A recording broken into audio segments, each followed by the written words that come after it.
Hi hello नमस्कार, मी दीपाली माझ्या नवीन रेसिपीमध्ये तुमचं स्वागत करत आहे। चला तर मी तुम्हाला आज इथे दाखवणार आहे शेंगदाणा लाडू। शेंगदाण्याचे पौष्टिक असे लाडू आपण इथे बनवूया। इथे मी कढई गरम करण्यासाठी ठेवली आहे। आता त्यामध्ये आपण 1 वाटी शेंगदाणे घालणार आहोत।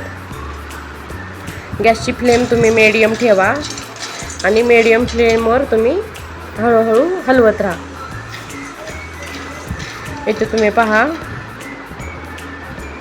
आता आपण सतत त्याला हलवत राहायचे आहे, म्हणजे शेंगदाणे करपणार नाहीत। इथे तुम्ही पहा, शेंगदाण्यांची टरफली निघतील असं तोपर्यंत भाजा। आता शेंगदाणे भाजत आलेले आहेत।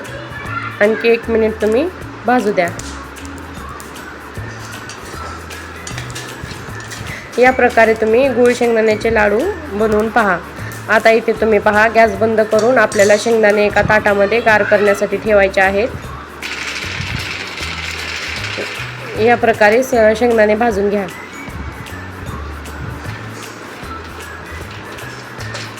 आता आपल्याला थंड झाल्यानंतर हाताने त्याच्यावरची टरफले काढायची आहेत। इथे तुम्ही पहा, आता आपल्याला झाऱ्याच्या साहाय्याने त्यातली टरफले खाली पाडून आता मिक्सरच्या भांड्यामध्ये शेंगदाणे टाकायचे आहेत। इथे तुम्ही पहा, आता इथे सर्व प्रकारे मी शेंगदाणे घेतलेले आहेत। आता आपल्याला मिक्सरला बंद चालू करून फिरवायचे आहे। जास्त वेळ मिक्सरवर फिरवायचे नाही, नाहीतर एकदम बारीक असं होऊ शकतं। इथे तुम्ही पहा, या प्रकारे एका ताटामध्ये ओतून घ्या आणि त्यानंतर पाऊण वाटी गूळ मी खिसून घेतलेला आहे।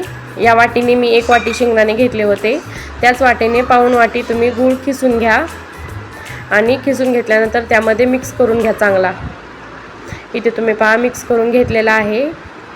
तुम्हाला ऑप्शनल आहे, आवडत असेल तर तुम्ही त्यामध्ये 2 चमचे तूप ॲड करा। इथे तुम्ही पहा, मी तूप ॲड केलेला आहे।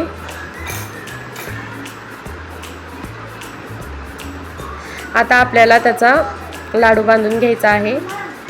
इथे तुम्ही पहा, मी 1 हातानेच लाडू बनवत आहे। एकदम छोटे छोटे असे लाडू बनवून घ्या। इथे पहा, लाडू बनवून आपला तयार आहे। आता या प्रकारे आपल्याला सर्व लाडू बनवून घ्यायचे आहेत। तुम्हाला माझी लाडूची रेसिपी कशी वाटली नक्की सांगा। आवडली तर लाईक करा, शेअर करा, सबस्क्राईब करा। इथे तुम्ही पहा, चला तर मग भेटूया आपण अशाच एका अनोख्या रेसिपीमध्ये। धन्यवाद, बाय बाय।